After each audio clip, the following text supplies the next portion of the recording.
Magandang umaga po sa inyo lahat. Good morning! Nai-excite po ba tayo sa mga ginagawa at sinasabi ng Panginoon? Amen. Ako po nai-excite eh.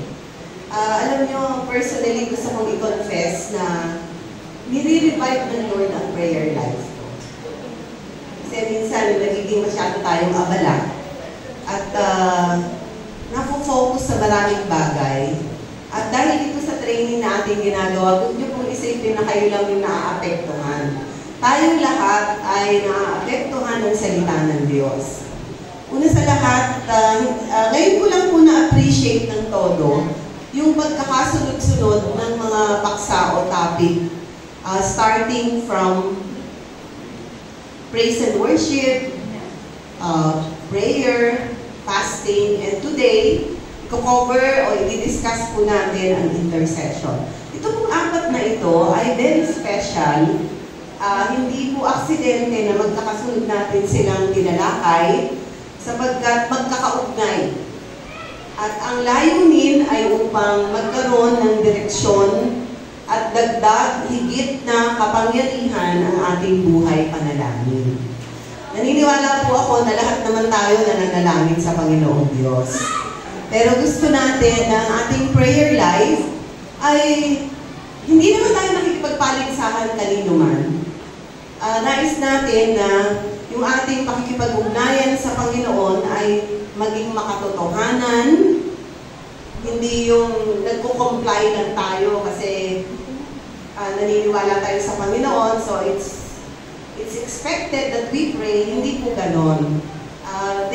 There must be a longing for God's presence. Una sa lahat, dahil minamahal natin ang Panginoon, we want to stay in His presence. Di ba, pag mahal mo ang isang tao, ano ba ang gusto mong mangyari? Gusto mong lagi kang nasa tabi niya. Tama ba yan? So, ganun din sa Panginoon. If we really love God, we would enjoy His presence. So, basic po yun. Pero when we stay in God's presence, greater things happen. Maraming mga mahimala at mga dakilang bagay na maaaring mangyari kapag ina-avail natin o ginagamit natin yung special position that we have in Christ to the advantage of many things in life. No? Ulitin ko po, hindi aksidente yung pagkakasunod-sunod ng mga paksa na yan, praise and worship, prayer, fasting, and intercession, which we will discuss today. Tayo po muna yung saglit na manalangin at humingi po ng gabay ng Panginoong Diyos sa ating pag-aaral sa umagang ito. Aming Diyos, maraming salamat sa oras na muli. Ikaw ay aming napapulihan, nabigyan ng tama at mainit na pagsamba. Tunay po na hinahanap ng aming mga spirito ang ganitong mga panahon na ikaw ay aming mapapulihan. Our hearts overflow, Lord God, with great thanksgiving. At salamat na we can worship you, we can praise you, we can thank you by singing songs of worship to you.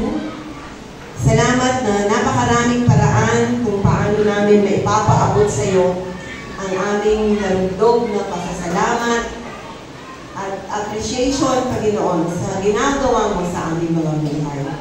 At nawa patuloy sa umagang ito na madama namin na hindi kami lang ang naririto sa lugar na ito.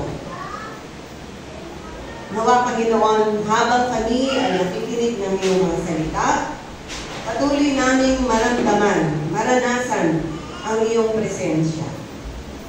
Hinihiling namin ang pagkilos at pangungusap ng banal na espiritu sa puso at diwa, espiritu ng bawat isa sa amin.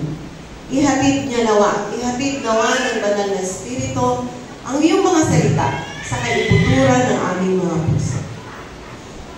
Sa tanging pangalan ng Panginoong Jesus, ito po ang aming panalangin. Amen. Sabi ko po, last week, nabanggit ko na po na ang topic natin is about intercession. Hindi po ito gaano na, again, like fasting, hindi ito gaano natatalakay sa simbahan. May mga very popular topics that are being preached, taught in church. Ito po ay medyo para sa mga mananampalataya na naghahanap ng iba yung paraan kung paano makapaglingkod sa Panginoon. Na-realize ko nga po on my way here to church na I used to believe na kapag sinabing school of workers, pag sinabing worker, yun yung pagbabahagi ng salita ng Diyos, pangangaral, pagtuturo ng kanyang mga salita. Pero on my way here, na-realize ko mga kapatid na hindi lang pangangaral o pagtuturo ang maaari natin ipaglingkod sa Panginoon. We can also be aggressive, active, vigilant prayer warriors or intercessors. Ito po ay, kumbaga, ang mga nagtuturo at nangangaral, frontliners. Yung mga prayer warriors, intercessors are what? At the background. Hindi sila nakikita. They have an audience of one, who is God Himself.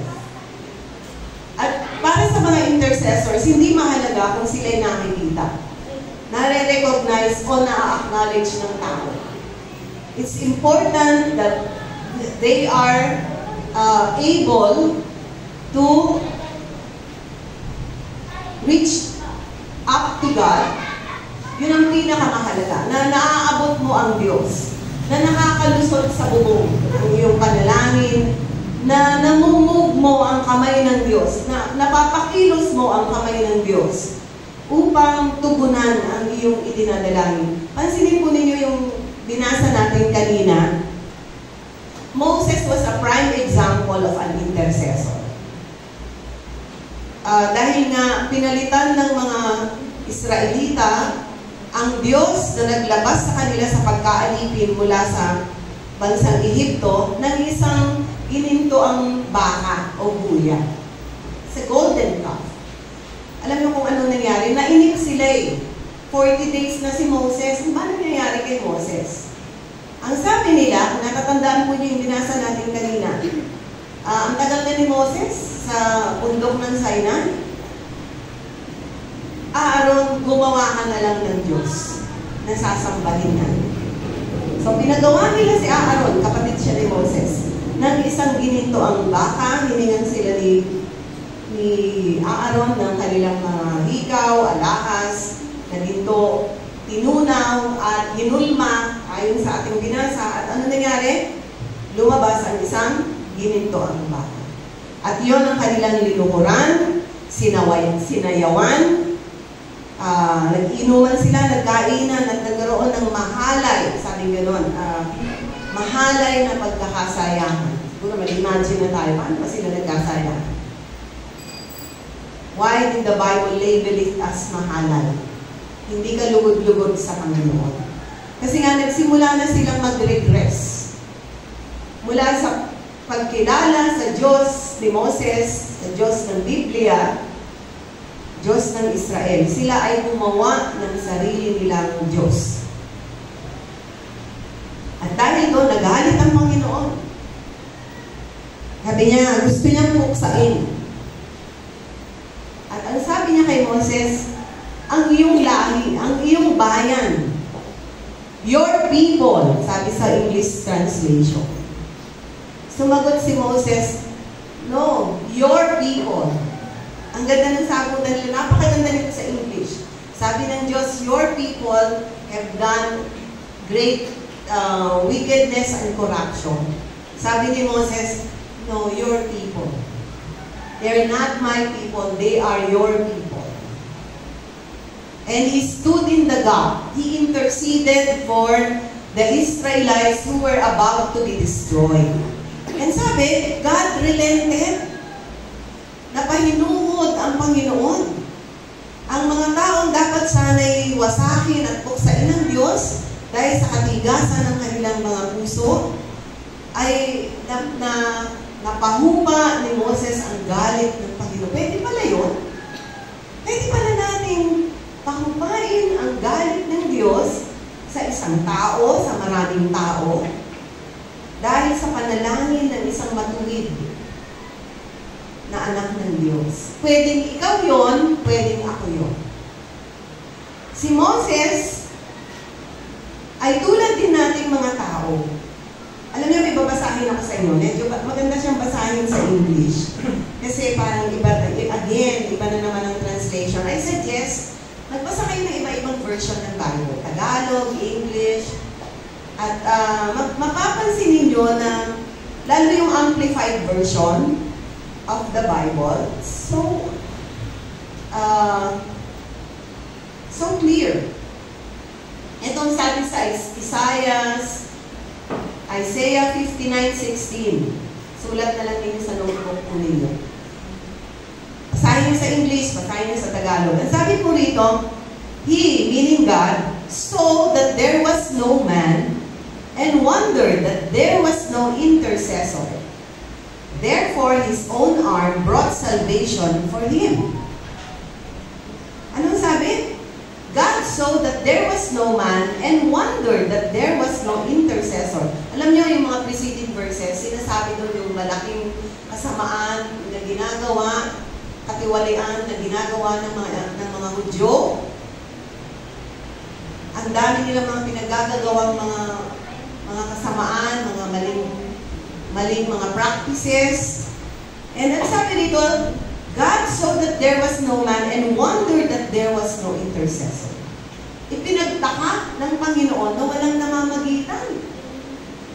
Namamayagpag ang kasamaan sa Israel, pero may isang tao, wala siyang nasumpungan na nanalangin, nagubitna, na nag-intercede para sa bayang nakatakda niyang puksain dahil sa kanilang matinding kasamaan. Unlike Moses, who stood in the gap, si Moses po ay nagmalasakit ng todo sa mga taong inilabas niya mula sa Egypto. Sabi niya, Panginoon, wag. Huwag mong gagawin yan. Alam niyo kung bakit, basahin niyo po uli yan sa bahay. Babagitin ko na lamang po ang tatlong dahilan. Moses gave God 3 reasons why He shouldn't destroy the people of Israel. Number 1, sabi niya ganon, they are your people. Bayan mo sila. Yes, they are my people, but they are also your people. Sa English, napakaganda niyan. Yung switch from your people ng Panginoon kay Moses at your people ni Moses sa Panginoon. So clear. They are your people. They are my people, but they are also your people, your chosen people. So, because they are your people, don't destroy them. And number 2, sabi niya, don't destroy them because in honor of your name, to honor your name. Moses was after God's honor. Ano na lang ang sasabihin ng mga nakapaligid na bayan? Inilabas mo kami. Inilabas mo kami sa Egypto para patayin, pagpapatayin dito sa disyerto. So what will they say? Moses was after the honor and the name of God. He was not just mindful of the people. He was mindful of the honor of God's name. Ano pa? Yung pangatlo, he reminded God about His promise to Abraham, Isaac, and Jacob. Nangako ka, Panginoon eh. Pinangakuan mo kami. Nadadami kami. Nagiging isang bayan na hindi mabilang. Sindami ng bituin sa langit, sindami ng mga buhangin sa dalampasigan. Paano magkakaroon ng katuparan yan kung pupuksain mo kami? What will happen to your promise? So So he reminded God about His promise. Alam niyo po, pag nananalangin tayo, paalala mo sa Diyos yung pinangako niya sa'yo. Remind God about His word to you. Remind God about His promises that He made you claim. So, God must not destroy Israel because they are His people for the glory of His name and for the fulfillment of His word. At ang sumunod na verse, ang ganda, sabi gano'n, hindi na nilipol ng Diyos ang bansang Israel. Moses was an effective intercessor. He was able to convince God. Alam niyo, nakakatuwa pa yan kung tutuloy niyo yung pagbasa sa chapter 33. Ang sabi ng Panginoon kay Moses, kwento ko na lang po siya. Sabi niya, sige, di ko na pupuksain ang bansang Israel. Magpapadala na lang ako ng anghel na pangungunahan kayo sa pagtawid sa desierto. Hindi na ako sasama kasi baka ma-provoke na naman ako na puksain kayo. Alam niyo yung sagot ni Moses? Sabi niya, kung hindi ka sasama, Panginoon, hindi na lang kami aalis dito. Mananatili na lang kami dito. We want your presence to go with us. We don't want an angel. We want you. Nakakatuwa. There is a very good reason kung bakit tinawag ng Biblia si Moses na kaibigan ng Diyos. Moses was a friend of God. He was not just a believer. He was not just a follower. He was a friend of God. Gusto mo bang i-cultivate ang relationship mo sa Panginoon to the point na best friend mo ang Diyos? Kaibigan mo siya. May banal kang takot sa Kanya. Pero you are so at home with God and in His presence that you are able to talk to Him. Ang sabi sa Isaiah ng Panginoon, come now and let us reason together. I think Isaiah 6 for you. O hanapin nyo na lang, come now and let us reason together. Sabi ng Panginoon, hindi kayo magpaliwanagan tayo, mag-usap tayo. Do you have a controversy with me? Let's talk. Usap tayo. Alam nyo, mga kapatid, sino bang may anak dito? Nataas nga kamay ng mga magulang. Taasan mo na. Hindi kaya ang anak. Our Father in heaven, God is our Father in heaven. Ama natin siya. Diyos siya. Pero anong sabi niya? Hali kayo, mag-usap tayo. Magpaliwanagan tayo. Nakakalungkot, napakaraming mga magulang, masyadong autocratic, masyadong dictatorial. Hindi pinapractice yung communication with their children. So, naging one-sided. Hindi nila alam kung anong nasa dibdib, nasa puso ng kanilang mga anak. Clueless sila. Bakit? Kasi walang communication. It's very important that parents and children communicate para mag-bridge yung generational gap. Para yung anak mo, hindi palaging sa best friend o sa barkada nag-o-open. Open din siya sa iyo. Para bago ka pa magka-problema ng matindi sa iyong anak, alam mo na eh. Kasi nag-uusap kayo. At hindi mo sinasabing, tumigil ka. Ayoko naririnig yan. Alam niyo po, ako bilang ina, may mga naririnig akong sinasabi. Pag nagkausap ko yung mga anak ko, may mga naririnig akong sinasabi nila na hindi ko gustong marinig. Pero hindi ko sila ini-stop. Hinahayaan ko silang magsalita. Bakit? Dahil gusto kong makapasok, malaman kung ano yung nasa puso nila. Makikilala mo ang isang tao from the fruit of his lips. Malalaman mo kung anong nasa isip niya, anong nasa puso niya, sa kanyang pananalita.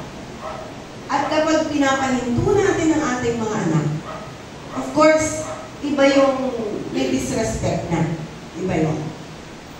Pero, iba rin yung sasabihin mo sa anak mo, sige anak, magsalita. Gusto kong marinig. Palagay ko naman kung ganyan ang pakikipag-usap kung hindi ka babastusin ng anak. Kasi you are open. Ito yung nangyari sa pagitan ng Ama, ng Diyos Ama at ni Moses. Nag-usap sila. Nagpaliwanagan sila. Yan ang nangyari sa Exodus 32, verses 11 to 14. There was openness. Moses bared his heart. Hindi naman siya nakipag-argue lang, nakipag-diskusyon sa Panginoon. Yung sinasabi niya, hindi ko rin sinasabing binigyan niya ng liwanag ang isip ng Diyos. Hindi rin po. I think God already knew what Moses was about to say. But Moses didn't know. Kumbaga, hindi na-realize ni Moses, ganito pala yun? Naging ganito ako ka-bold sa Panginoon because of my love for my people and for God's people. Wala tayong sasabihin na ikagugulat ng Diyos because He knows everything. Subalit gusto ng Panginoon na ma-practice natin, masanay natin ang ating mga sarili na nakikipag-ugnayan sa Panginoon. Sinasabi mo sa Panginoon ang nilalaman ng iyong puso. Honestly, personally, without any pretense, yung hindi ka nagkukunwari dahil wala ka naman pwedeng itago sa Panginoon. Maliwanag po ba yan, mga kapatid? Na pwede natin kausapin ng Diyos. Lalo pa nga, when we do that in the name of intercession. Because there are people about to be destroyed. It may be a loved one, pwedeng magulang mo, kapatid mo, matalik mong kaibigan, mga kapitbahay mo, kaopisina mo, kamag-aral mo, na binibigyan ka ng Panginoon ng matinding kabigatan sa iyong puso. At hindi ka lang nag-share sa kanila o kinakausap mo sila, binibigyan ka ng Panginoon ng matinding kabigatan na sila ipanalangin.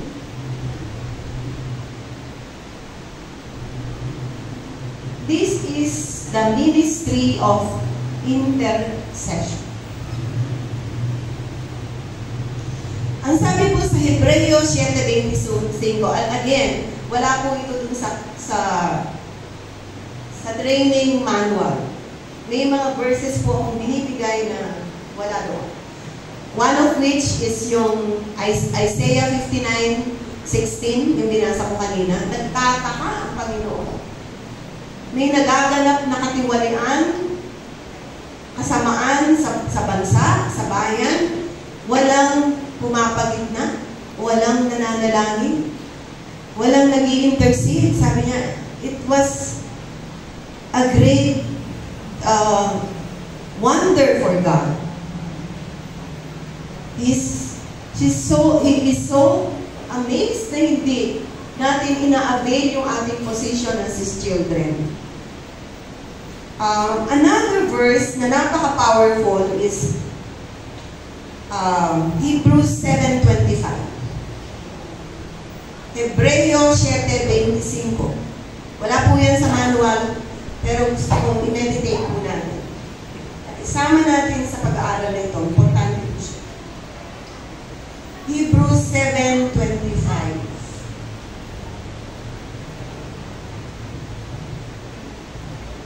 Pwede ba basahin sa English muna? Basahin natin sa English, please. Hebrews 7:25, and then in Tagalog.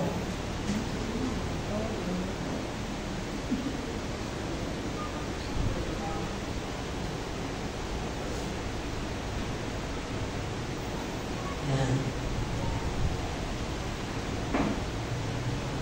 Salamat sa ating mga kapatid sa multimedia na nagkakagabayan tayo sa pagbabasa ng salita ng Diyos. Sige, tayo may sabay-sabay na magbasa. Dahil dito, lubusan niyang maililigtas ang lahat ng lumalapit sa Diyos sa pamamagitan niya, sapagkat siya'y nabubuhay magpakailanman magpakailanman upang mamagitan para sa kanila. Ang tinutukoy po dyan ay ang Panginoong Jesus. Siya'y nabubuhay magpakailanman upang mamagitan para sa kanila. Can we read it in English, please? Hebrews 7:25.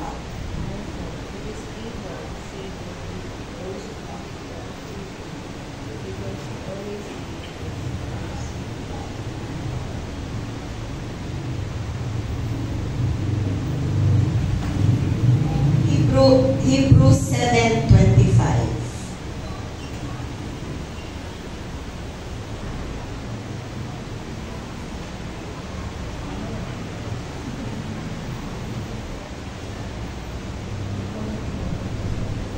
Sahin natin sa English, medyo nakita ko siya. Ako na lang po magbasa. Hebrews 7:25. Jesus ever lives to make intercession for us. Ang sabi, nabubuhay siya magpakailanman upang mamagitan para sa atin. Let's all read. Therefore, He is able to save completely those who come to God through Him, because He always lives to intercede for them. Huwag mo muna tatanggalin dyan, ha? Sabi, Jesus always lives to intercede for us. He come to God through Him. We are saved completely because Jesus ever lives to make intercession for us. Nasa kanan siya ng Ama at anong ginagawa niya? He's actively interceding for us. Kapag nahihirapan ako, pag ino-oppress ako ng diablo, kapag nasa matinding pagsubok ako, I can look up to Jesus to intercede for me. Pero hindi lang si Jesus. Tinatawag tayo ng Panginoon sa ministry of intercession. He is our great intercessor, but we are also being called in the ministry of intercession. Panalangin. Nais ko pong makita natin na isa itong napakahalagang paraan ng paglilingkod sa Panginoon. Hindi lang yung pagsasalita sa mga tao, hindi lang yung pagkumbinsi o pagpangangaral ng salita ng Diyos. By the way, nais ko pong paalala sa inyo, huwag niyong imimiss yung next Sunday topic. Ang topic po natin, personal evangelism. Kung maaari nga, magdala kayo ng hindi lang isa, dalawa o tatlo na kaibigan, kapatid ninyo na o kakilala ninyo na gusto nyo mabahaginan ng Ebanghelyo. Dahil ang paksa, ang topic natin next Sunday is the gospel. Personal evangelism. Pagpapakilala ng Panginoong Jesus sa mga taong wala pang personal na kaugnayan sa Kanya. So kung nais po ninyo, para hindi na kayo masyadong mahirapan muna, meron kayong gustong sharean, dalhin niyo po sila next Sunday. Para marinig nila kung ano yung mensahe ng kaligtasan na ipinapa-abot ng Panginoon. Don't miss that. This coming Sunday, we will have a very important special topic on personal evangelism. Okay? And prior to that, kung gusto niyo po na yung isasama ninyo ay maging bukas ang puso sa Panginoon, dapat pinag-i-intercede nyo. Ipinapanalangin ninyo na magbukas siya ng puso sa Panginoon. That is already intercession. Your prayer for the lost who are about to be destroyed. Intercession na po yan. Amen? Now, so sino ang intercessor? Sino yung tagapamagitan? Sabi ko nga sa inyo, hindi pa ako nakakilala sa Panginoon. Pag pumapasok ko pa ng simbahan, nalilito ako kung sino lalapitan ko. Kasi hindi pa ako nagbabasa ng Biblia. Pero dahil sa Hebrews 7:25, alam ko na kung sinong namamagitan sa pagitan ng Diyos Ama at ako, walang iba kundi ang Panginoong Jesus. Wala nang kalituhan dyan. Wala nang pagtatanong, sino ba? Sino ba lalapitan ko? Sino bang mas malakas sa Diyos? Wala na pong ganon. Dineclare na ng Biblia. It is Christ who lives to ever make intercession for us.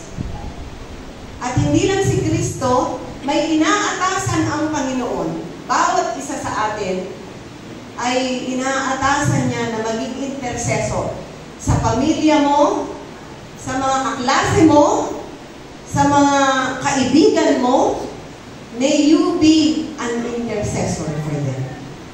So that when the gospel comes to them, malambot na ang puso nila. Mabilis na nilang matatanggap ang mensahe ng kaligtasan. Kasi nagtanim ka na ng luha at panalangin para sa kanilang mga kaluluwa. Naniniwala po ako na bago tayo nakakilala sa Panginoon, merong nanalangin para sa atin. Maaaring pagdating sa langit, kakalabitin ka yan. Uy, pinag-pray kita. Kaya ka narito dahil pinag-pray kita.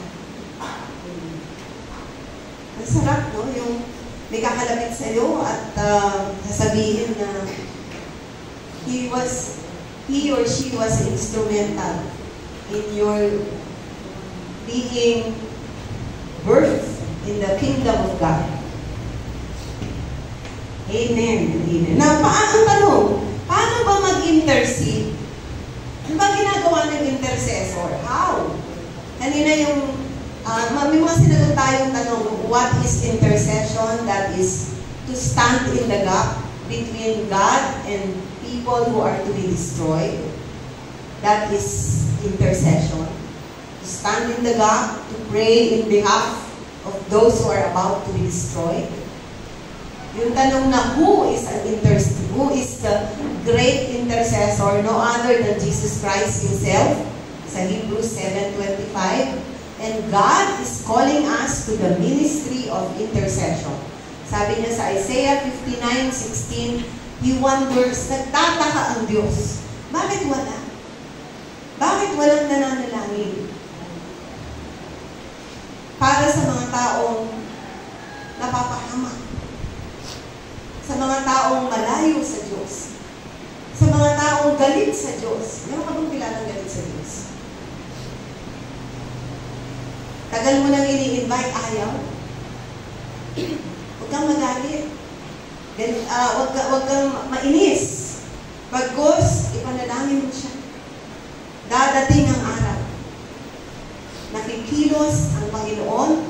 Darating ang araw na ang pagkilos ng Panginoon ay magkakaroon ng kapangyarihan sa buhay ng taong ipinapanalangin. Amen.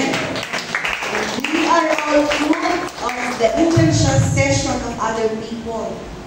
Kung ikaw nakaupo ka ngayon dyan, may nanalangin para sa iyo. May nagmalasakit sa kaluluwa mo. At tayo, ngayong nakakilala na tayo sa Panginoon, sana maging instrumento rin tayo ng kaligtasan para sa marami pang iba. Amen. So, sa tanong na how do we intercede for other people? Ang tawag dito sa manual natin, 4 kinds of intercession.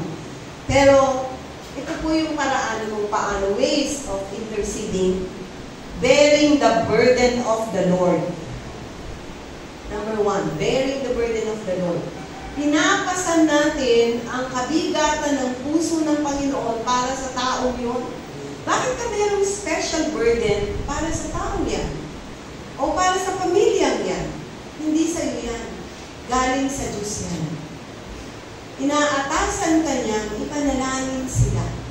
He is sharing His burden for those people to you. Di ba? Meron, sa dami-dami ng mga tao, meron mga ilang tao, o maraming mga tao na meron kang special burden. Pray for, nakumustahin, nakausapin. Bakit kaya? That's the burden of the Lord. Lord that He is putting into your heart. Kabigatan ng Panginoon yan para sa mga taong yan. Minsan ipapaalala nila ng Panginoon sa iyo ang isang tao. Out of the blue, naalala mo siya. Kapatid, pag naalala mo isang tao na hindi mo naman, wala namang bumabanggit, hindi naman dumaan sa harap mo, ano mong gagawin mo? Ipanalangin mo agad. If you remember a person, someone whom you have not seen for quite a long time, biglang dumaan sa isip mo siya. That may be a signal for you to pray for that person. At dito papasok yung kahalagahan ng meron kang gift of tongues. Kasi hindi mo naman alam kung ano yung pagpipray mo dun sa taong yun. Hindi kayo nag-usap. Wala kang alam sa sitwasyon niya. Pero meron kang gift, meron kang language, gift of new tongue that God has given you. So pwede kang mag-pray in tongues. And that would be a perfect prayer. Kasi prayer ng Holy Spirit yun. Minsan, nananalangin tayo, naubusan na tayo ng sasabihin sa Panginoon, nasabi mo na lahat. Pero yung urge, yung burden to pray, andyan pa, mabigat pa yung puso mo, you can switch to praying in tongues. Use the tongue, the new tongue, the foreign language that God has given you to pray. Alam niyo, napaka-importante po ng gift of tongues. Yung kapag kinakabahan ka, hindi mo naman alam kung ano ba nangyayari. Bakit ang bigat ng dibdib ko? Bakit ako nag-aalala? Pray. Pray for something that you do not know about. Pwede kang manalangin, kapatid, kahit hindi mo alam yung pinapanalangin mo dahil pinagkalooban ka ng Panginoon ng prayer language. The gift of tongue. You can pray in the Spirit.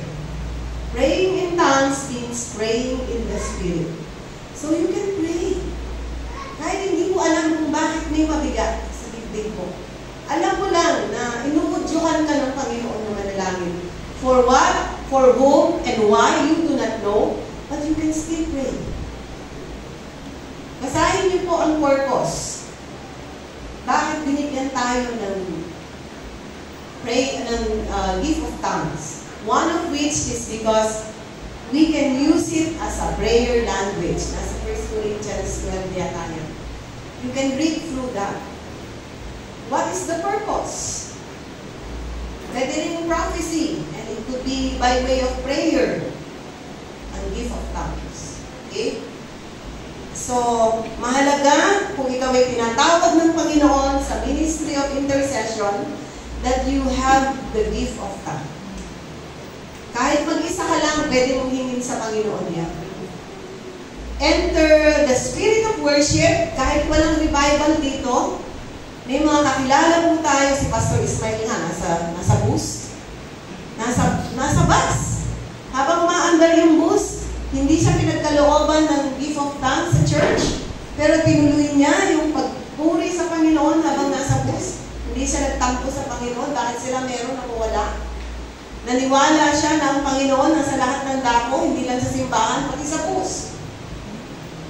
Pati sa daan. O wherever you are, God's presence is everywhere. So pinagkalooban siya ng gift of tongues while he was in the bus. So kung wala ka pa niyan, kapatid, in the privacy of your room, you can ask that from God. Kahit kayo lang dalawa ng Panginoon, kailangan lang may hunger, may pagkauhaw sa presensya ng Panginoon. So bearing the burden of the Lord. And the second is almost similar, identifying with the needs of others. Meron kang kakilala ang bigat ng problema niya. At dahil nalaman mo yan, binigyan ka ng Panginoon ng burden for that person to identify with the person. Alam niyo po, meron kaming, hindi ko na po babanggitin, medyo kamag-anak namin na nag-suicide recently. Medyo kilala po siya eh. At bunsong anak po siya. Yung mental problem or mental health issues are real especially during our time today. Unheard of yan during our time before. At hindi naiisip ng mga tao before na sa sobrang bigat ng problema, wakasan na ang lahat. No? Sabi nga ng aking biyenan, ang gaan ng buhay ng panahon namin. Nobi, sabi niya. Pito-pito ang anak ko, ang hirap, walang katulong, pero masaya. Ngayon, isa-dalawa lang ang anak, may yaya pa, parang napaka-stressful ng buhay. That's the spirit of the times. Diba sinabi yan sa Lucas 21:34? Sa mga huling araw, lalaganap ang katakawan, paglalasing, kabalisahan ng buhay. Sa kabila ng napakaraming conveniences, masyadong magaan ang buhay. Hindi ka natatayo para maglipat ng TV. May remote. Diba? Hindi ka napapanik ng mataas na building. May elevator, may escalator. Napaka-convenient. Ngayon, hindi ka na o-order sa McDo. Pipindot ka na lang. Sobrang convenient. Hindi ka na pupunta ng bangko. Online na lang. Hindi ka na pupunta para magbayad ng anong gusto mong bayaran. GCash na lang. Di ba napakagaan na ng buhay? Supposedly, magaan. Pero nakapagdata ka. Bakit? Sa sobrang dami ng kaalwanan dapat ng buhay, doon pa nakakaisip ang taong magpatiwakal. Wakasan ang lahat. Di ba kayo nagtataka? Sinabi ko kasi yan sa Biblia. Sa mga huling araw, in the last days, perilous times shall come. Dangerous, perilous times. So wala sa convenience. Nasa Panginoon, mga kapatid. Ang pinapangako ng Panginoon, anong sabi niya? In this world, you shall have tribulation, but be of good cheer. Be of good cheer. Magalak kayo, because I have overcome the world. So anong kailangan? GCash ba? Magarang kotse ba? Minsan, magarang kotse mo, problema mo pagbabayad. Laki ng bahay mo, dami mong appliances. Pag oras na ng singilan, ang laking problema na. Ang kailangan natin mga kapatid ay si Jesus. Narinig niyo ba?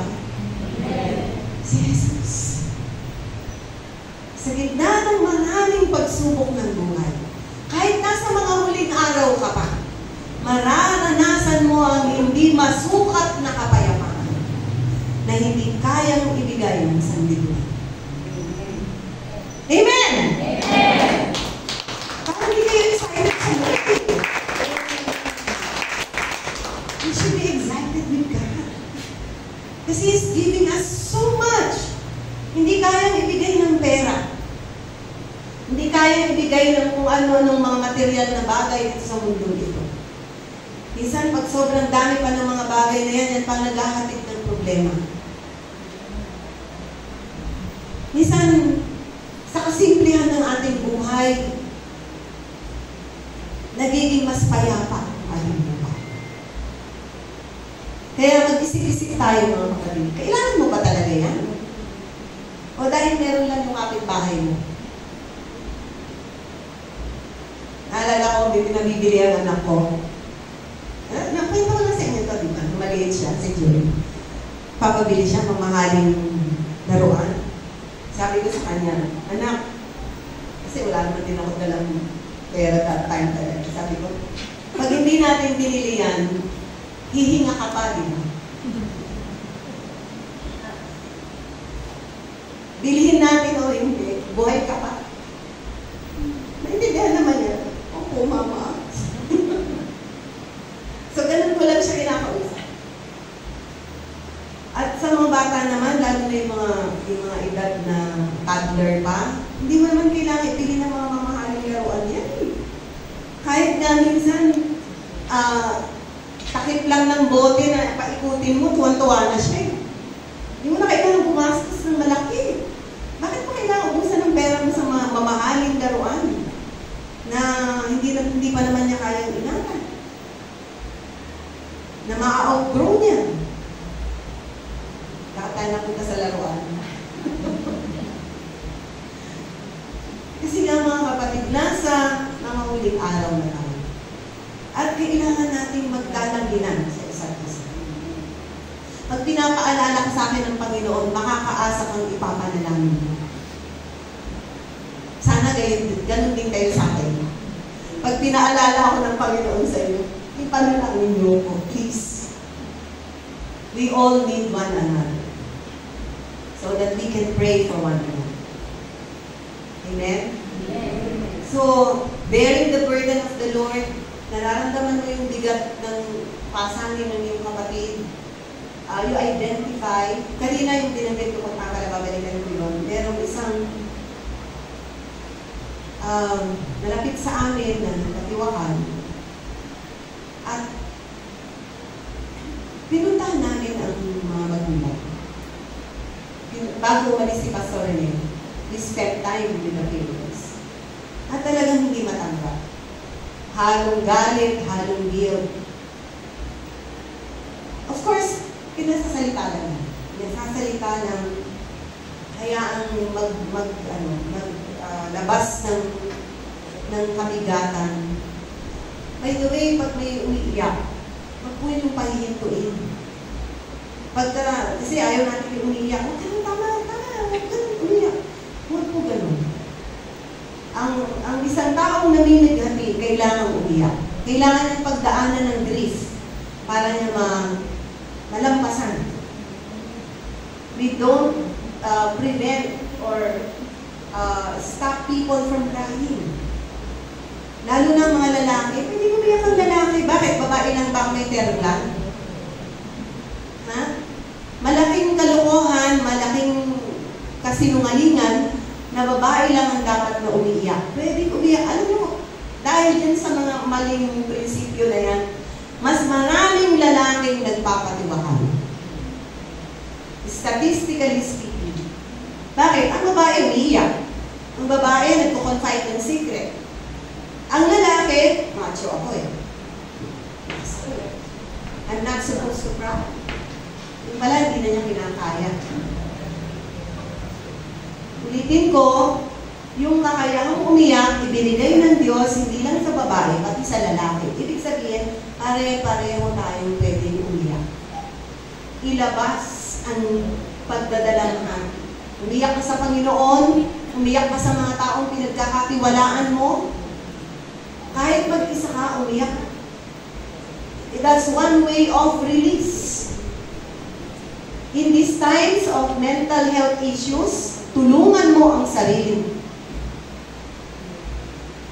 na mapagtagumpayan kung anong mga pinagdadaanan mo. At ang salita po ng Diyos, napakahalaga. The Word of God is so powerful. Anong sabi sa Word? I can do all things through Christ who strengthens me. Magagawa ko ang lahat dahil kay Kristo na nagpapalakas sa akin. Hindi na ako ang nabubuhay, si Kristo na. Sa Diyos, walang imposible. Ano yun kaya importante, meron tayong nakaimbak na salita ng Diyos sa ating puso at sa isip natin. Pag walang pastor sa paligid, pag wala kang makakausap, tulog na sila, sinasalakay ka ng, inu-oppress ka ng diablo, speak the word of God. Confess the truth. There is power in what we speak out. Medyo lalayo na naman ako. Napanood ko ito, tuwa ako eh. Sabi gano'n. Maraming mga tao ganitong sinasabi.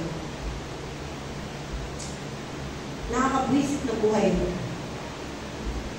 Tapos habang sinasabi mong nabubwisit ka, ano nangyayari sa katawan mo? Ano pa naman? Nakakainis, nakakabwisit. Walang ganito, walang ganito. Malas na malas ako.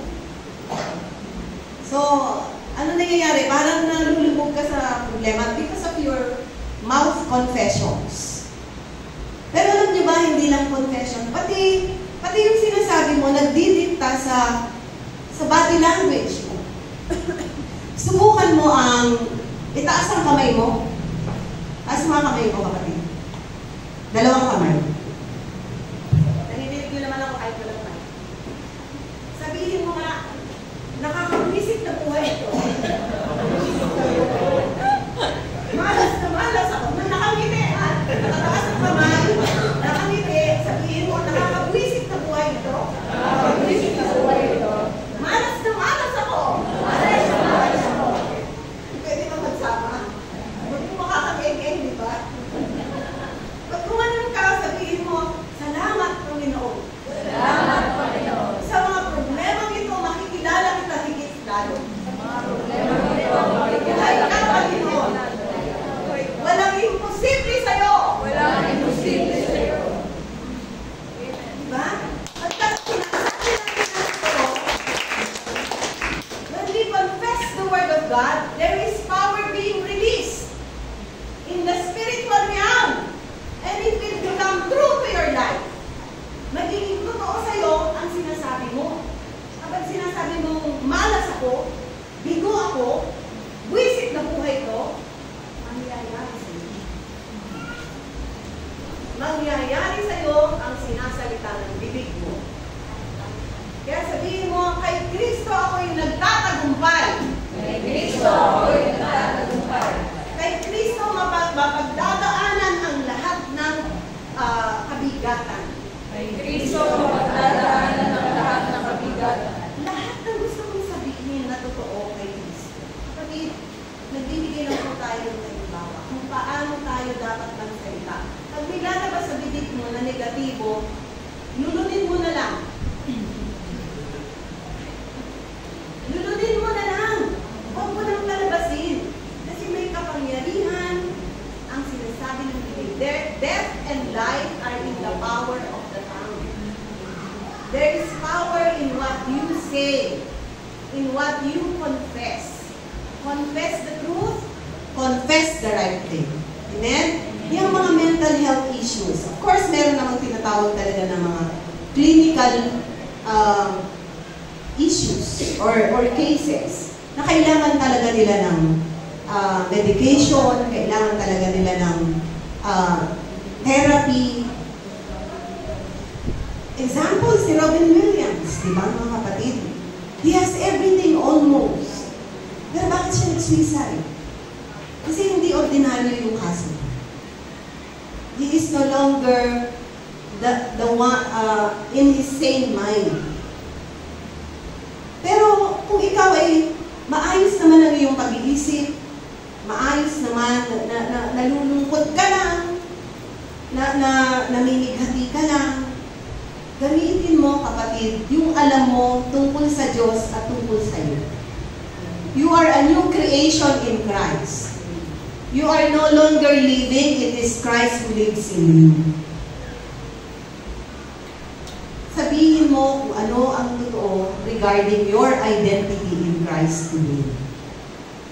And let that work miracles in your life. Maski nga yung sabihin mo lang na ang init-init, di ba ang init? Pero habang mainit, sabihin mo, ang lamig. Hindi ko ba sinasabing lalamig talaga, pero yung init, nako-contain, namamanage. Pero the more you say it, the more ka naiinitan. The more na kinukonfess mo, the more na you feel uncomfortable. So, what are we saying? Mahalaga po yung condition ng isip natin at yung sinasalita ng bibig natin. Pag mahalay ang lumalabas sa bibig mo, pwede kang maging immoral na tao. Pag matino ang sinasabi mo, pag maayos ang lumalabas sa bibig mo, magiging matino at maayos kang tao. Ang pamimili ay nasa iyo. Nasa ating lahat. So, malapit na po tayo magtapos. Ang pangatlo, ito po, pag nag-i-intercede, Hindi ka lang nag-pray in tongues, you carry the burden of another person who is going through so much. Pwede kang mag-travail. Ano ba ibig sabihin ng travailing? Isaiah 66:8, pwede ba mabasa yan? Isaiah 66:8.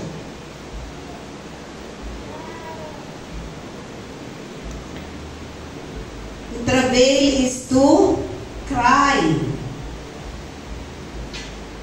Ang isang mananampalataya o isang nananalangin na tinatawag ng Diyos para ipanalangin ng ibang tao ay madalas may kasamang pagluha, pag-iyak para sa taong ipinapanalangin. Yan, basahin po natin sa Tagalog muna.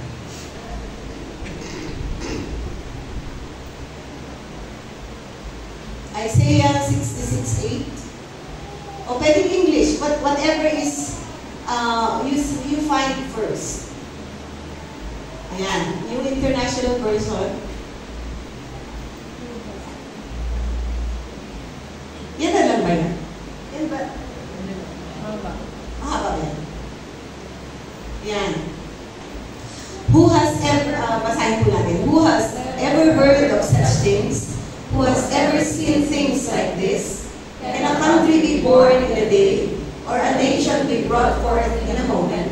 Yet no sooner is Zion in labor than she gives birth to her children. Mag-focus tayo sa sinabing, no sooner is Zion in labor than she gives birth to her children. Travailing. Ano bang nangyayari sa isang babaeng malapit ng mga anak? Nagle-labor, di ba? Ang sabi, nagle-labor, and she will give birth to her children. Sa Tagalog, ano yung nagle-labor? Ha? O, yun na nga. Humihilab na ang tiyan, masakit na. Nagtatrabail. Merong ipapanganak. Alam niyo ba isang example nito? Yung aming simbahan, yung home church ko sa Jesus Elect Community. Yun pong nagbahagi sa amin ng Ebanghelyo. Nung kami nasa review school, siya po ay nakakilala sa Panginoon at nagkaroon siya ng matinding urge or bigat sa kanyang puso na ibahagi yung kanyang tinanggap mula sa Panginoon. Hindi pa po siya nagtuturo, hindi pa siya nag-share sa mga estudyante niya. Isang araw, ginising siya ng Panginoon at siya ay nanalangin. At habang siya pa ay nananalangin, nakaramdam siya ng matinding bigat sa kanyang puso. Yun nga po yung sinasabi ko kanina na dahil hindi niya alam bakit ang bigat-bigat ng puso niya, nag-pray in tongues siya. He prayed in tongues to the point na meron ng ungol, groanings that cannot be uttered, sabi sa Romans 8. So he was crying, he was groaning, he was travailing, umiiyak siya. Pero wala siyang alam, bakit ganun? Anong nangyayari, Panginoon? Pero alam niya na may something is happening within himself. Alam niya mga ilang buwan pagkatapos nun, ay nagsimula siyang magturo sa aming kolehiyo. Used to be PCC, Philippine College of Commerce, PUP na ngayon, Polytechnic University of the Philippines. At siya po ay nangaral ng Ebanghelyo sa kanyang mga estudyante at mga reviewees sa CPA. At dahil doon, nagkaroon ng revival sa PCC. Hindi kami nakontento sa classroom Bible study. Humingi kami ng isang araw, every Saturday, lahat ng klase niya nagsasama-sama para magkaroon ng Bible study. And then, hindi pa rin kami nakontento sa 1 hour na Bible study. Kasi yung una, 5 minutes lang naging 1 hour. So sabi namin, can we have Sunday service? So the rest was history. Ngayon, isa na siyang malaking simbahan. May mga outreaches, may mga mission stations sa halos lahat ng probinsya ng Pilipinas. Meron ding foreign mission sa Canada, sa sa US, sa Africa. So, na-realize niya na ito pala yun. Months before, he was crying, he was travailing. Unknown to him, he was interceding for the souls that were about to be given to him. Kami yun. Ito po yung sinutukoy ko at sinasabi ko sa inyo mga kapatid, na minsan pabibigatin ng Panginoon ang puso mo, hindi mo alam kung bakit. Pero just obey. Just pray. Pray in tongues, pray in whatever, however the Lord would want to lead you to pray. And eventually, i-reveal ng Lord sa iyo. Ano ba yung iniyak mo? May mga pagkakataon mga kapatid na may iiyak tayo sa Panginoon. Hindi lang basta panalangin. Uuul ka. Siyempre, dapat ginagawa mo yan sa privacy ng kwarto mo. Huwag naman sa may harapan ng bahay mo. Huwag naman doon. No? Seek the prayer. Ayan, meron tayong prayer room dito. Mga kapatid, kung nalilid ka ng mag-pray, walang privacy sa bahay nyo, pwede kayong humingi ng permission na dito manalangin. Open naman po yung prayer room natin. Sa mga taong tinatawag ng Panginoon na mag-intercede. So, travailing. And lastly, pwedeng hindi mo lang pinapasan ang kabigatan ng ibang tao. Dinadalangin sila, iniiyak sila sa Panginoon, inuungol sila sa Panginoon. Pang-apat, you are waging warfare. No? Ephesians 6:12. We are not fighting against flesh and blood, but against principalities and powers in the air. Minsan naman habang nag-intercede ka, dahil sa ngit-ngit mo sa diablo, tinatapakan mo siya. Diba? The devil is our footstool. So, i-declare mo you are a defeated foe. You are just simply our footstool. So, warfare. Pwedeng iyak, pwedeng laban, pwedeng matinding panalangin. Well, however the Lord would lead you to pray for people whom God would be placing in your heart. Ulitin ko mga kapatid, hindi po aksidente na sama-sama pinagsunod-sunod ng Panginoon yung praise and worship, yung prayer, yung fasting, yung intercession, para magamit natin lahat yan. Sa praise and worship, anong nangyayari? Sabi natin, tinatalian ng diablo at nililito siya. Kung ano pa yung mga binabalak niyang gawing kasamaan, naguguluhan siya kapag nagpupuri tayo sa Panginoon. Sumasamba tayo sa Panginoon. Praise and worship. Ano ba? Sa prayer, ano sabi, nung tinuruan tayo ni Pastor Ismael, pinapatupad natin ang kalooban ng Diyos. Ano ba ang kalooban ng Diyos? Maligtas sa mga tao, gumaling ng mga may sakit, magkaroon ng liwanag ang isip ng mga nalilito, nagugulumihanan. Yan ang kalooban ng Diyos. You have to know what is God's will and enforce it in prayer. And then fasting. Sabi ganon, may mga, kung natatandaan nyo na pag-aralan natin, may mga kaso na sinabihan ng Panginoon ang kanyang mga alagad. This kind does not go out but by prayer and fasting. So, hindi lang panalangin. Matindi ang panalangin na may kasamang pag-aayun. Para ano? Para magamit tayo sa intercession.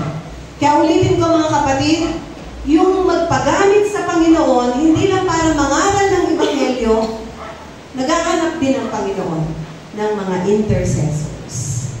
Not only preachers and teachers of the Word, but also prayer warriors and intercessors for God's kingdom. Hari nawa mga kapatid na tayo ay sumagot ng yes, Lord, sa Panginoon. Huwag po tayo mag-atubili na sumang-ayon sa tawag ng Panginoon. At hindi po natin yan pagsisisihan. Ang ipagsisisi mo ay kapag tinanggihan mo ang tawag ng Panginoon sa iyong buhay. Okay? Tayo pong lahat ay tumayo.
namin isang malaking karangalan na paglingkuran.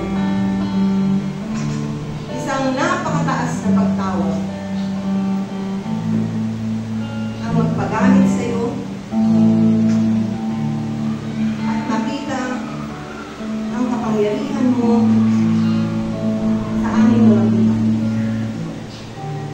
Dakilang Diyos, hinihiling ko sa umagang ito, lahat ng nakakarinig ng iyong tinig, ng iyong mensahe sa umagang ito.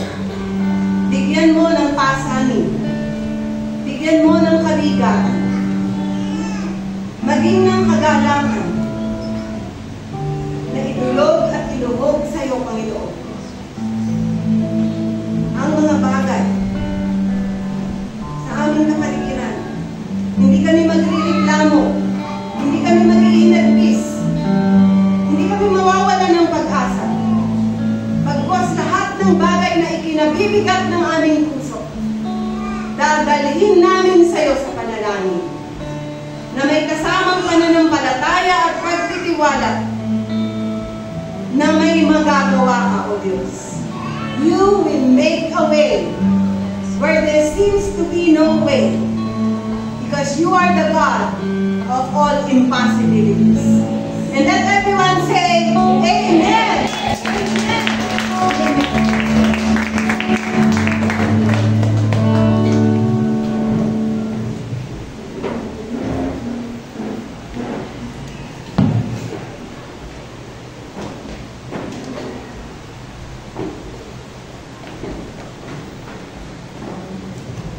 Amen po. Maraming salamat po sa salita po ng Diyos sa araw na ito na lagi po magpapaalala sa atin sa bawat araw ng ating buhay. Ayan po. So, habang nagre-ready pa po si Ate Kelly, may isang katanungan lang po. Ayun po, Pastora, okay lang po bang magtanong habang nag-aantay po? Para tayong most frequently asked question. Ayan po, ano po ba ang pagkakaiba ng prayer sa intercession prayer? Ayan po. Intercessory prayer.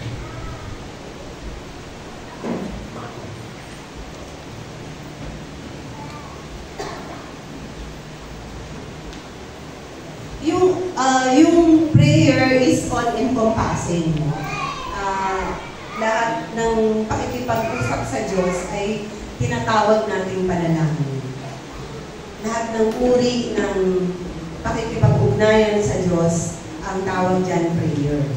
Pero pinalalim yan na ginamit nating definition dyan is enforcing God's will. Na tuwing nakataas ang kamay actually intercession na rin yun. Nakataas ang kamay ni Moses, nananalo sa laban si Joshua, di ba? Pag bumababa, natatalo eh. So, ibig sabihin, merong koneksyon ang prayer sa tagumpay ng mga nakikipaghamon sa baba. But going back to that question, lahat ng uri ng pagtawag sa Diyos ay panalangin. Kaya lang, how is it, paano natin siya i-differentiate sa ordinary prayer? May pinatutunguhan ng intercession. Yung nga, yung binabanggit ko kanina na may mga tao, may mga, minsan kilala natin, minsan, example, nung nabalitaan namin na nagkaroon muli ng civil war sa Burma. Pinagpapatay ang mga kabataan kasi sila yung lumalaban sa military takeover. So, pinapatay ng walang kalaban-laban ang mga kabataan sa Burma. Di ba, kahabag-habag mo? At isinara ang bansa. I think nakabukas na ulit sila ngayon. But there was a military takeover. And young people, these are young people who have so much ahead of them na pinapatay. So, yun yung mga pwedeng ilaban sa panalangin. Act on the behalf of these people. Have mercy on them. Execute judgment against this cruel military. Meron pa, kung nabalitaan niyo yung nangyayari ngayon sa North Korea. Si Kim Il-sung, yung apo ng dating si Kim Jong-il, anak ni Kim Jong-il. Sila, tinuturing silang, nagbibigay na po ako ng halimbawa, pwede yung sa panalangin ito. Tinuturing si Kim Jong-un na Diyos. Sinasamba siya, lahat yung mga larawan niya naka-display sa lahat ng dako ng North Korea. Niluluhuran, sinasamba, ang salita niya ay batas. Namumuhay siya ng buong rangya habang there was so much malnutrition among little children. Hindi napapakain ng tama ang mga bata. Sobrang hirap ng buhay habang nahihiga sa karangyaan ang pamilya ni Kim Jong-un. So, ito yung mga injustices na parang nababalitaan natin, yes. So, nabalitaan lang natin. We are not affected. We don't do anything. Pag tayo may narinig sa newscast o sa news, naapektuhan ba tayo o na umanan dito labas sa kanila? We can pray. We can hold hands with one another and live before God. Kung kulang sa pagkain, yung mga area na yun, nasalanta, Panginoon, kung hindi man ikaw ang magbigay at maabot sila, mag-send ka po ng mga taong able to reach them kung unreachable sila. So these are mga example lang po. Kung ikaw nabibigatan ka na sa problema mo, lagi at laging may mas mabigat sa'yo. Huwag mo isipin ikaw na yung pinakakawawa. May mas kawawa sa'yo. Lagi mong iisipin, kapatid, kapag naaawa ka sa sarili mo, may mga tao na hindi magawang bumangon kasi walang paa. Hindi magawang abutin yung pagkain nila dahil wala silang kamay. O hindi nila nakikita yung kagandahan ng buhay kasi bulag sila. Ikaw may kamay, may paa, may mata, malakas. Nabigo ka, nasaktan ka, pero buhay ka. Kumpleto ka. Lumaban ka. At yung mga mas kawawa sa'yo, ipanalangin mo, ipag-intercede mo, magkakaroon ng saysay ang buhay mo. Kasi minsan, pinofocus natin yung attention natin dun sa, kunyari, na broken heart ka, wala na halaga ang buhay. Kasi nga, ano sabi natin dun sa foundation? Ginawa mong pundasyon ng buhay mo ang mga bagay na nagpapago. Kaya pag nawala, wala nang saysay ang buhay. Pero kung ikaw ay nagpapagamit sa Panginoon, whether frontline, whether at the background, pinapanalangin mo ang pastor, pinapanalangin mo yung mga naaapi, pinapanalangin mo yung mga nagdarahog, that's intercession. That's intercession. Yung ministry ni Nanay Masing, that's a very precious ministry. The ministry of intercession. Sasabihin mo sa sarili mo, hindi ako kasing galing nilang magsalita, hindi ko kayang mangaral. Pero pwede kang manalangin. Pwede kang magamit mightily ng Panginoon sa prayer chamber. Kinakausap mo hindi tao ang Diyos. At tulad ni Moses, pwede mong pakupain ang galit ng Diyos sa mga taong nakatakdanan niyang lipulin o puksain dahil sa matinding kasamaan ng kanilang ginagawa. I hope that answers you. You're up here. Maraming salamat po at ang dami pong example ni Pastora. Salamat po. At ngayon po, tinatawagan natin para sa ating handog ng pag-ibig at ikaw po, si Ate Finella Kelly San Luis. Buong pangalan. So, dito po, magtungo na po tayo sa tithes and offering. Meron tayong presentation. Next slide po. Ayan.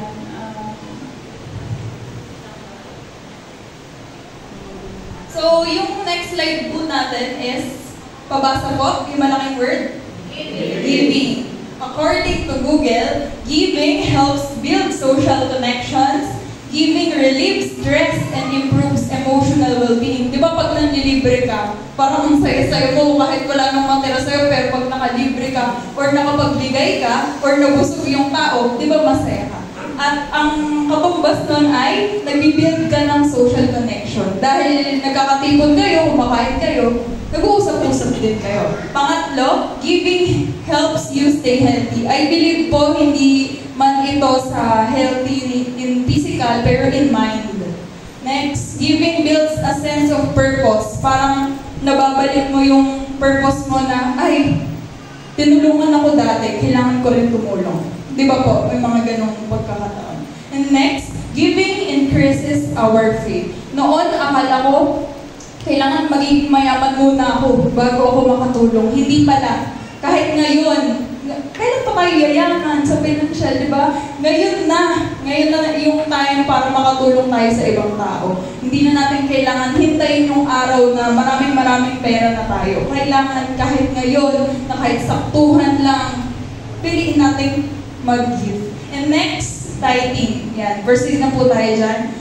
Tithing helps you to pakilakasan mo?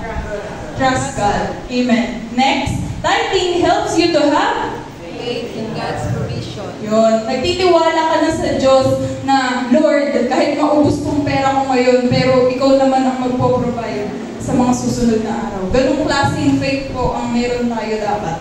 Next, tithing helps you to be more generous. Kapag alam mo kung sino ang totoong source ng pera mo, makakapagbigay ka ng walang alinlangan. Yun lamang. At next, syempre kailangan natin suportahan yun ng verse. Ano kayang verse? From Matthew. Yan. Pakibasa po. Matthew 6 verse 21. For where your treasure is, there your heart will be also. Parang gulo. Isa pa. For where your treasure is, there your heart will be also. Sino ba ang ating tunay na kayamanan? Walang iba kundi si Jesus Christ. So wala dito ang ating yaman. Kapag tinanong ka, nasan yung kayamanan mo? Wala sa bangko eh. Nandun. So yun po, tayo po ay magkaloob sa ating Diyos. Masayang magkaloob.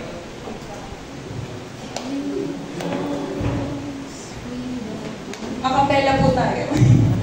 Give thanks with a grateful heart.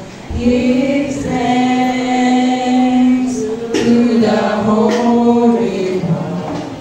Give thanks because He's given Jesus Christ, His Son. And now let the weak say, I am strong. Let the poor say, I am strong.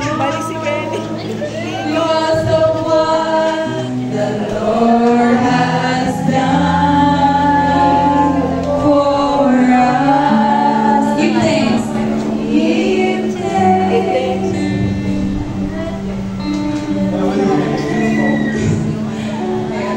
So, ipanalangin po natin, iunat ang ating mga kamay sa kalooban. Lord, aming Diyos, na buhay sa lahat, aming Ama, na dakila, na pinili kami upang makarating dito, pinili kami mga tao upang kami tawagin at ipanagalap ang inyong banal na salita. Maraming salamat po, Lord, dahil binuksan niyo na ang aming puso at isipan na hindi galing sa amin, Lord God, ang mga pinaglaloob niyong material na bagay o pera, Lord God, na naririto, Lord God, sa amin. Salamat, Lord, na binuksan niyo na ang aming isipan sa katotohanan na, Lord, hindi naman namin mag-produce lahat ng itong pera, Lord God, kung hindi naman sa kalakasang ibinibigay niyo sa araw-araw. At hindi kami makakapagpatuloy, Lord, kung wala kang paggising sa amin sa umaga. Tulungan niyo kami na sa bawat paggising, Lord, ay mag-good morning naman kami sa inyo, Lord God, at pasalamatan ka na buhay na naman kami. sigaw ng aming puso, Lord, ay maligtas ang mga tao na pupunta na, Lord God, sa kapuksaan, Lord God, or kawaksian, Lord God. At kung nakikita naman namin, Lord God, ang ibang tao na nahihirapan o hindi namin alam ang maibigay sa kanila, tulungan niyo kaming manalangin, O Diyos. Tulungan niyo kami, Lord God, maging blessing kami sa ibang tao, Lord God. Hindi namin sarilihin, Lord God, yung mga magandang balita, Lord God, na galing sa inyo, Lord God. At salamat sa mga kaloob na ito, Lord God. Alam po namin, Lord, na hindi niyo kami pagkukulangin, aming Ama, sa aming mga pangangailangan sa araw-araw, Lord Jesus. Napakabuti niyo sa buhay ng bawat isa, aming Ama. Salamat po dahil totoo ka, buhay ka, aming Ama, at may pag-ibig, Lord God. Salamat, Lord. Sa inyo lamang iniaabot ang lahat ng papuri, pagsamba, at pasasalamat. Salamat po sa mga instrumento, Lord God, na ginagamit niyo, Lord God, upang maging wise kami, Lord God, sa aming paggastos, Lord God, or sa pagkakalooban, Lord God, ng tithes and offering. May your will be done, Lord God, your kingdom come, here on earth as it is in heaven, Lord Jesus. Ang lahat po magsabi ng Amen and Amen.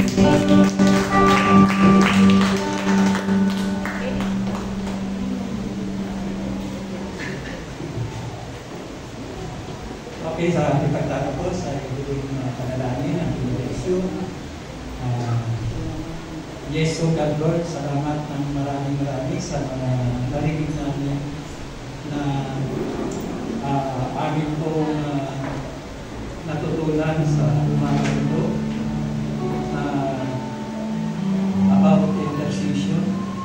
God, maraming mga nangyayari sa totoong buhay na ng isang kabigatan na iniluhod, in-intercede, ay mga nagkaroon ng mga katotohanan na mga natupad sapagkat kayo, Panginoon, nagpapatupad dito sa lupa sa magitan ng aming intercession o panalangin. Kaya sa umaga ito, sa aming pagtatapos, narinig namin mga salita sa mabuting balita. Nawa, Panginoon, ay ito'y maitanim sa aming puso at kaisipan, na ito'y magriba, Panginoon, at ito'y magiging pagpapala sa buhay namin. Kaya, O God, Lord, ang lahat na naririto, O Diyos, ay pagpalain po ninyo. Kung anuman na mga pangangailangan ng bawat isa, God, dalangin po namin na tugunan po at bigyan po ninyo ng kasagutan po, katugunan, Panginoon, ang lahat ng mga kahilingan ng mga kapatid na naririto sa iglesia nito. Maraming salamat, gabayan at patnubayan po sa mga naroon ng bawat isa sa araw na ito, sa buong hapon at maging sa buong isang linggo. God, Lord, gabayan at patnubayan po ang bawat isa sa amin. Salamat, papuri at pagsamba ay sa inyo lamang. Ang pagpapala ng bawat isa ay mula sa inyo. In Jesus' name, Amen.